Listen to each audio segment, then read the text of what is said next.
ओम शांति। आज 4 फरवरी 2021 की साकार मुरली। पहले सुनते हैं मुरली के कुछ मुख्य पॉइंट्स। आज बाबा ने कहा, बच्चे जो काम चिता पर बैठ भस्म हो गए हैं, उन्हों को अमृत वर्षा से जगाए साथ ले जाएंगे। बाप कहते हैं, मैं तो सदैव पूज्य हूं, तुमको आकर पुजारी से पूज्य बनाता हूं। यह है पतित दुनिया। सतयुग में है पूज्य पावन मनुष्य, इस समय है पुजारी पतित मनुष्य। बाप कहते हैं, बच्चे अभी यह अंतिम जन्म पावन बनो। यह विकार तुमको आदि मध्य अंत दुखी बनाते हैं। क्या तुम इस एक जन्म के लिए विष पीना नहीं छोड़ सकते हो?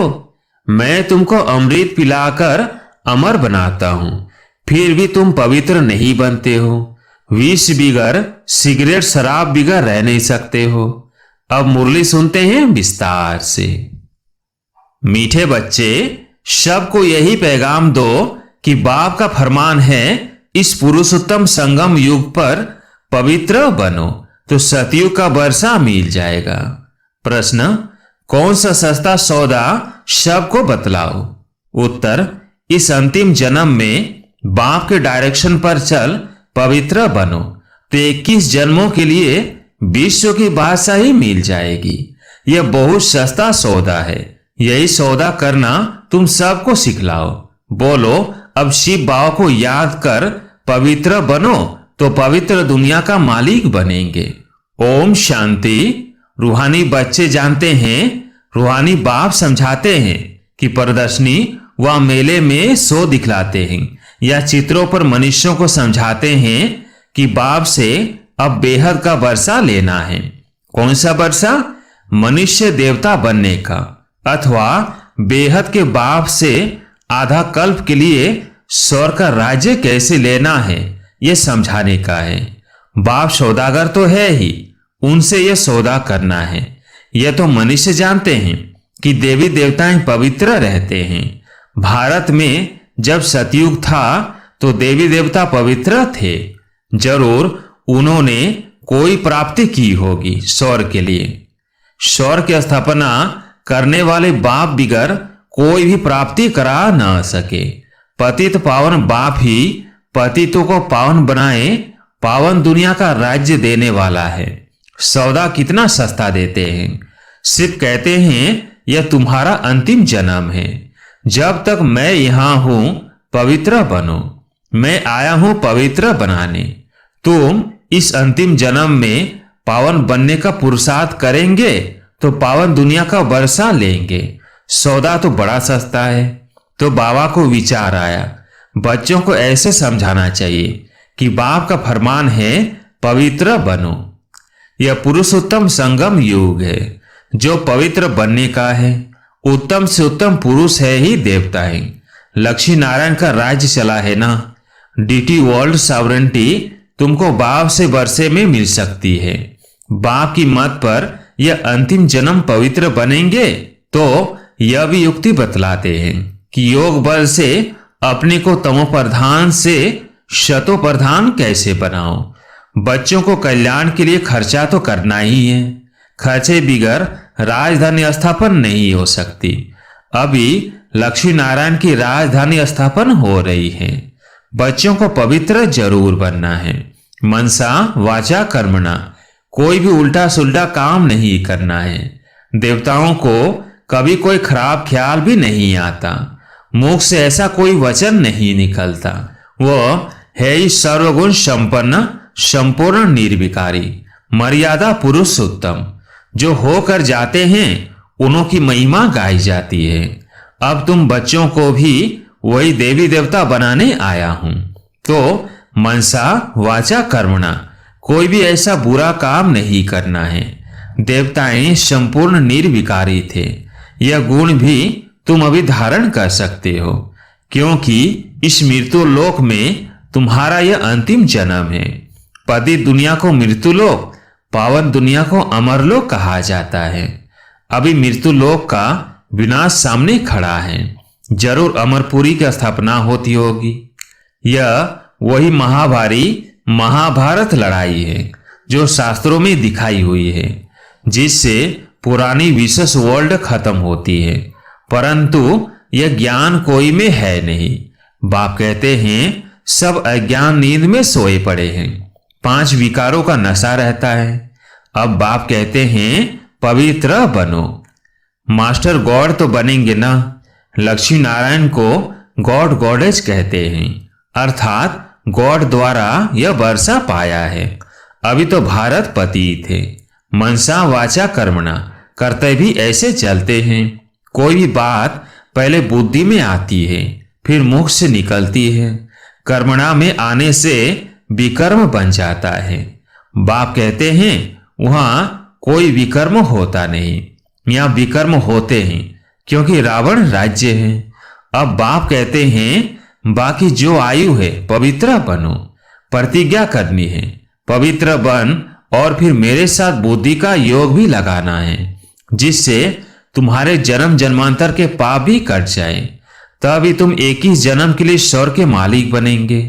बाप ऑफर करते हैं, यह तो समझाते रहते हैं कि इन द्वारा बाप यह वर्षा देते हैं। वो है शिव बाबा, यह है दादा, इसलिए हमेशा कहते ही हैं बाप दादा। शिव बाबा ब्रह्मा दादा। बाप कितना सौदा करते हैं। मृत्यु लोक का विनाश सामने खड़ा है, अमर लोक की स्थापना हो रही है। प्रदर्शनी मेला करते ही इसलिए है कि भारतवासियों का कल्याण हो। बाप ही आकर भारत में राम राज्य बनाते हैं। राम राज्य में जरूर पवित्र ही होंगे। बाप कहते हैं बच्चे, काम महाशत्रु है। इन 5 विकारों को ही माया कहा जाता है। इन पर जीत पाने से तुम जगत जीत बनेंगे। जगत जीत है ही देवी देवताएं, और कोई जगत जीत बन नहीं सकते। बाबा ने समझाया था क्रिश्चियन लोग अगर आपस में मिल जाए तो सारी सृष्टि की राजाई ले सकते हैं, परंतु लौ नहीं है। यह वंश है ही पुरानी दुनिया को खत्म करने के लिए। कल्प कल्प ऐसे नई दुनिया से पुरानी, पुरानी से नई होती है। नई दुनिया में है ईश्वरीय राज्य, जिसको राम राज्य कहा जाता है।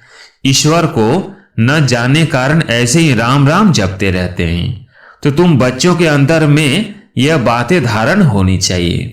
बरोबर हम 84 जन्मों में शतो प्रधान से तमो प्रधान बने हैं, अब फिर शतो प्रधान जरूर बनना है। शिव बाबा का डायरेक्शन है। अब उस पर चलेंगे तो 21 जन्म के लिए पवित्र दुनिया में ऊंच पद पाएंगे। अब चाहे पुरुषार्थ करे या ना करे, चाहे तो याद में रह औरों को रास्ता बताए चाहे ना बताए। प्रदर्शनियों द्वारा बच्चे बहुतों को रास्ता बता रहे हैं। अपना भी कल्याण करना है। सौदा बड़ा सस्ता है। सिर्फ यह अंतिम जन्म पवित्र रहने से, शिव बाबा की याद में रहने से तुम तमो प्रधान से शतो प्रधान बन जाएंगे। कितना सस्ता सौदा है, जीवन ही पलट जाता है। ऐसे ऐसे विचार करना चाहिए। बाबा के पास समाचार आते हैं। राखी बांधने गए तो कोई कोई ने कहा इस समय जबकि तमो प्रधान दुनिया है, इसमें पवित्र रहना यह तो असंभव है। उन विचारों को पता नहीं पड़ता कि अभी संगम युग है। बाप ही पवित्र बनाते हैं। इन्हों का मददगार परमपिता परमात्मा है। उनको यह पता ही नहीं कि यहाँ भीति बहुत भारी है। पवित्र बनने से पवित्र दुनिया का मालिक बनना होता है। बाप कहते हैं इन माया रूपी 5 विकारों पर जीत पाने से तुम जगत जीत बनेंगे। तो हम क्यों नहीं पवित्र बनेंगे? फर्स्ट क्लास सौदा है।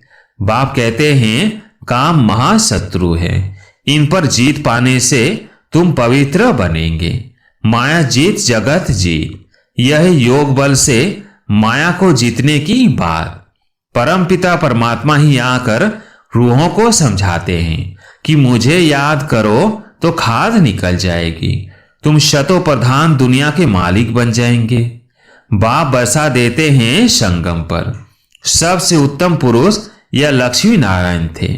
उन्हों को ही मर्यादा पुरुषोत्तम देवी देवता धर्म वाला कहा जाता है।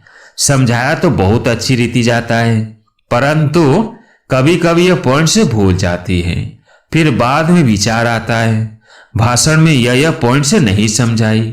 समझाने की पॉइंट्स तो बहुत है। ऐसे होता है वकील लोग भी कोई कोई पॉइंट भूल जाते हैं, फिर जब वो पॉइंट बाद में याद आती है तो फिर लड़ते हैं। डॉक्टर लोग का भी ऐसे होता है, ख्यालात चलती है इस बीमारी के लिए यह दवाई ठीक है, यहाँ भी पॉइंट तो ढेर है। बाबा कहते हैं आज तुमको गुह्य पॉइंट समझाता हूं, परंतु समझाने वाले हैं सब पतित। कहते भी हैं हे पतित पावन, फिर किसको कहो तो बिगड़ जाएंगे। ईश्वर के सामने सच कहते हैं हे पतित पावन आओ, आकर हमको पावन बनाओ। ईश्वर को भूल जाते तो फिर झूठ कह देते, इसलिए बड़ा युक्ति से समझाना है। जो सर्प भी मरे लाठी भी न टूटे। बाप कहते हैं चूहे से गुण उठाओ। चूहा काटता ऐसी युक्ति से है जो खून भी निकलता है परंतु पता बिल्कुल नहीं पड़ता। तो बच्चों की बुद्धि में सब पॉइंट्स रहनी चाहिए। योग में रहने वालों को समय पर मदद मिलती है। हो सकता है सुनने वाला सुनाने वाले से भी जास्ती बाप का प्यारा हो, तो बाप खुद भी बैठ समझा देंगे। तो ऐसा समझाना है जो समझे। पवित्र बनना तो बहुत अच्छा है। यह एक जन्म पवित्र रहने से हम 21 जन्म पवित्र दुनिया के मालिक बनेंगे। भगवानुवाच यह अंतिम जन्म पवित्र बनो तो हम गारंटी करते हैं ड्रामा प्लान अनुसार तुम 21 जन्म के लिए वर्षा पा सकते हो। यह तो हम कल्प कल्प वर्षा पाते रहते हैं। सर्विस का जिनको शौक होगा वो तो समझेंगे, हम जाकर समझाएं। भागना पड़े। बाप तो है ज्ञान का सागर, वो कितनी ज्ञान की वर्षा करते रहते हैं। जिनकी आत्मा पवित्र है तो धारणा भी होती है, अपना नाम बाला कर दिखाते हैं। प्रदर्शनी मेले से पता पड़ सकता है कौन कैसी सर्विस करते हैं। टीचर्स को जांच करनी चाहिए कौन कैसे समझाते हैं। बहुत करके लक्ष्मी नारायण व सीढ़ी के चित्र पर समझाना अच्छा है। योग बल से फिर ऐसे लक्ष्मी नारायण बनते हैं। लक्ष्मी नारायण सो आदि देव आदि देवी। चतुर्भुज में लक्ष्मी नारायण दोनों आ जाते हैं। 2 भुजाएं लक्ष्मी की 2 नारायण की, यह भी भारतवासी नहीं जानते हैं। महालक्ष्मी की 4 भुजाएं हैं, इसका मतलब ही है वे युगल हैं। विष्णु है ही चतुर्भुज। प्रदर्शनी में तो रोज रोज समझाया जाता है। रथ को भी दिखाया है। कहते हैं अर्जुन बैठा था, कृष्ण रथ चलाने वाला था। यह सब है कथाएं। अभी यह है ज्ञान की बातें। दिखाते हैं ज्ञान अमृत का कलश लक्ष्मी के सिर पर रखा है। वास्तव में कलश रखा है जगत अम्बा पर, जो फिर लक्ष्मी बनती है। यह भी समझाना पड़े। सतयुग में एक धर्म एक मत के मनुष्य होते हैं। देवताओं को ही श्री कहा जाता है और किसको नहीं कहते। तो बाबा को ख्याल चल रहा था कि समझाने के लिए अक्षर थोड़े हो। इस अंतिम जन्म में 5 विकारों पर जीत पाने से तुम राम राज्य के मालिक बनेंगे। यह तो सस्ता सौदा है। बाप आकर अविनाशी ज्ञान रत्नों का दान देते हैं। बाप है ज्ञान का सागर, वही ज्ञान रतन देते हैं। इंद्र सभा में कोई सब्ज परी पुखराज परी भी है तो सब मदद करने वाले। जवारात में किस्म किस्म के होते हैं ना, इसलिए 9 रत्न दिखलाए हुए हैं। यह तो जरूर है जो अच्छी रीति पढ़ेंगे तो पद भी पाएंगे। नंबरवार तो है ना। पुरुषार्थ करने का टाइम ही यह है। यह तो बच्चे समझते हैं हम बाप की माला के दाने बनते हैं। जितना शिव बाबा को याद करेंगे उतना हम जैसे कि याद की यात्रा में दौड़ी पहनते हैं। पाप भी जल्दी विनाश होंगे। यह पढ़ाई कोई लंबी चौड़ी नहीं है। शिव पवित्र रहना है, दैवी गुण भी धारण करने हैं। मुख से कभी पत्थर नहीं निकालने चाहिए। पत्थर फेंकने वाले पत्थर बुद्धि ही बनेंगे। रतन निकालने वाले ही ऊंच पद पाएंगे। यह तो बहुत सहज है। जिज्ञासु को समझाओ पतित पावन सर्व का मुक्ति जीवन मुक्ति दाता परम पिता परमात्मा शिव कहे। हे भारतवासी रूहानी बच्चों, रावण राज्य मृत्युलोक के इस अंतिम जन्म में पवित्र हो रहने से और परमपिता परमात्मा शिव के साथ बुद्धि योग बल की यात्रा से तमोप्रधान आत्माएं शतोप्रधान आत्मा बन शतोप्रधान सतयुगी विश्व पर पवित्रता सुख शांति संपत्ति संपन्न मर्यादा पुरुषोत्तम दैवी स्वराज्य पद फिर से पा सकते हो। 5000 वर्ष पहले मिसल। परंतु हवनहार महाभारी विनाश के पहले बाप हमको वर्षा देते हैं, पढ़ाई पढ़ाते हैं। जितना पढ़ेंगे उतना पद पाएंगे, साथ तो ले ही जाएंगे। फिर हमको इस पुराने शरीर का व इस दुनिया का ख्याल क्यों होना चाहिए? तुम्हारा टाइम है पुरानी दुनिया को छोड़ने का। ऐसी ऐसी बातें बुद्धि में मंथन होती रहे तो भी बहुत अच्छा है। आगे चल पुरुषार्थ करते करते समय आता जाएगा, फिर घुटका नहीं आएगा। देखेंगे दुनिया भी आकर थोड़े टाइम पर रही है तो बुद्धि योग लगाना चाहिए। सर्विस करने से मदद भी मिलेगी। जितना किसी को सुख का रास्ता बताएंगे उतना खुशी रहेगी। पुरुषार्थ भी चलता है, तकदीर दिखाई पड़ती है। बाप तो तदबीर सिखलाते हैं, कोई इस पर लग पड़ते हैं, कोई नहीं लगते हैं। तुम जानते हो करोड़पति पदमपति सब ऐसे ही खत्म हो जाएंगे। अच्छा, मीठे मीठे शिकिलदे बच्चों प्रति माँ पिता बाप दादा का याद प्यार और गुड मॉर्निंग। रूहानी बाप की रूहानी बच्चों को नमस्ते। हम रूहानी बच्चों की रूहानी बाप दादा को याद प्यार गुड मॉर्निंग नमस्ते नमस्ते। धारणा के लिए मुख्य सार। पहला पॉइंट, ऊंच पद पाने के लिए मुख से सदैव रतन निकालने हैं, पत्थर नहीं। मनसा वाचा कर्मणा, ऐसे कर्म करने हैं जो मर्यादा पुरुषोत्तम बनाने वाले हो। दूसरा पॉइंट, इस अंतिम जन्म में पवित्र बनने की प्रतिज्ञा करनी है। पवित्र बनने की युक्ति सबको सुनानी है। आज प्यारे मीठे बाबा का वरदान, सदा कल्याणकारी भावना द्वारा गुणग्राही बनने वाले अचल अडोल भव। सदा कल्याणकारी भावना द्वारा गुणग्राही बनने वाले अचल अडोल भव। अपनी स्थिति अचल अडोल बनाने के लिए सदा गुणग्राही बनो। अगर हर बात में गुणग्राही होंगे तो हलचल में नहीं आएंगे। गुणग्राही अर्थात कल्याण की भावना, अवगुण में गुण देखना, इसको कहते हैं गुणग्राही। इसलिए अवगुण वाले से भी गुण उठाओ। जैसे वो अवगुण में दृढ़ है ऐसे आप गुण में दृढ़ रहो। गुण का ग्राहक बनो, अवगुण का नहीं। स्लोगन, अपना सब कुछ बाप को अर्पण कर सदा हल्के रहने वाले ही फरिश्ते हैं। अपना सब कुछ बाप को अर्पण कर सदा हल्के रहने वाले ही फरिश्ते हैं। अच्छा, ओम शांति।